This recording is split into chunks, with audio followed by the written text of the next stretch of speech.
This case considered the issue of steal from a person, and whether or not the trial judge could take into consideration the more serious features of the crime that would usually be associated with the crime of robbery when deciding on the issue of steal from a person.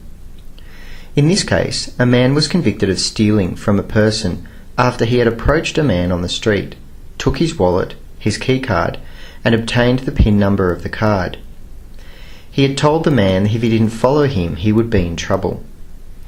He appealed his conviction on the basis that the judge had considered facts that would have been relevant for the more serious charge of robbery,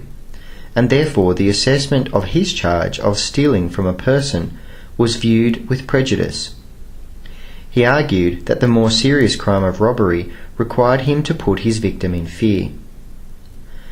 The central issue for the court, therefore, was whether or not the trial judge was correct in taking into consideration the features of the crime which would have been more relevant to the crime of robbery in determining